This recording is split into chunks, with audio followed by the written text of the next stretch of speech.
ముఖ్యమంత్రి టీడీపీ అధినేత నారా చంద్రబాబు నాయుడు తెలుగు తమ్ముళ్లకు శుభవార్త చెప్పారు. గత ప్రభుత్వ హయాంలో అధికారం ఉందనే అహంకారంతో విర్రవీగి టీడీపీ నేతల్ని కార్యకర్తల్ని వేధించిన వైసీపీ నేతల్ని టీడీపీలోకి తీసుకునేది లేదని తేల్చి చెప్పారు. గత ప్రభుత్వంలో టీడీపీకి నష్టం చేసిన వారిని అలాగే చట్టవిరుద్ధంగా వ్యవహరించిన వారిని వదిలేది లేదన్నారు. ఇప్పుడు మనకు అధికారం వచ్చిందని సొంత లాభం కోసం ఇప్పుడు పార్టీలోకి వచ్చే వారి విషయంలో జాగ్రత్తగా ఉండాలన్నారు. టీడీపీ ఎమ్మెల్యేలు, నియోజకవర్గ ఇన్ఛార్జీలు, పరిశీలకులు, ముఖ్య నేతలతో చంద్రబాబు టెలికాన్ఫరెన్స్ లో మాట్లాడారు.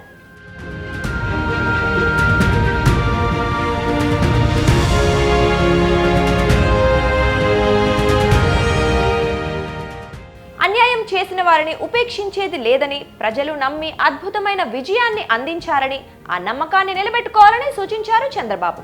పొత్తులో భాగంగా 31 మంది ఇన్ఛార్జీలకు సీట్లు ఇవ్వలేకపోయామని, అయినా వారు ఎన్డీఏ గెలుపు కోసం పనిచేశారని గుర్తు చేశారు. ఎన్నికల్లో ఏకంగా 57% ఓట్లు సాధించామని, 93% స్ట్రైక్ రేట్తో గెలిచామని గుర్తు చేశారు.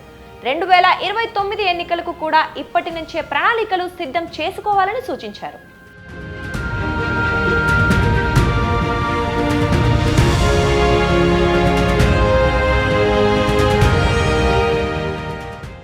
అంతేకాదు, నామినేటెడ్ పదవులకు సంబంధించి కూడా చంద్రబాబు క్లారిటీ ఇచ్చారు.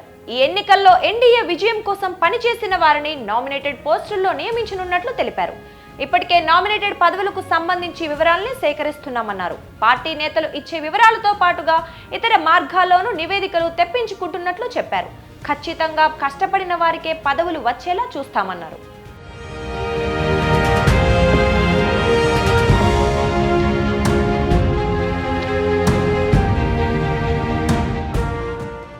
గాజువాక నుంచి పల్లా శ్రీనివాసరావు రాష్ట్రంలోనే అత్యధిక మెజార్టీతో విజయం సాధించారని చెప్పిన చంద్రబాబు, బీసీ సామాజిక వర్గానికి చెందిన ఆయనకు పార్టీ రాష్ట్ర అధ్యక్ష బాధ్యతలు అప్పగించి గౌరవించామని పేర్కొన్నారు. మరో సీనియర్ బీసీ నేత చింతకాయల అయ్యన్న పాత్రుని స్పీకర్గా నియమించామని గుర్తు చేశారు. టీడీపీ ఎప్పుడూ బీసీలకు సముచిత స్థానం ఇస్తుందని, కేబినెట్ కూర్పుల్లో కూడా సామాజిక సమీకరణాలను పరిగణలోకి తీసుకున్నామన్నారు.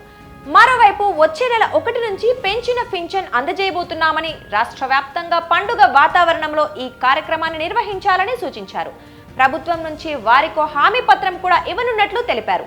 తాను కూడా ఈ కార్యక్రమంలో పాల్గొంటానని చంద్రబాబు తెలిపారు. అలాగే మంత్రులు, ఎమ్మెల్యేలు ఎక్కడికక్కడ ఈ కార్యక్రమాల్లో పాల్గొనాలని సూచించారు.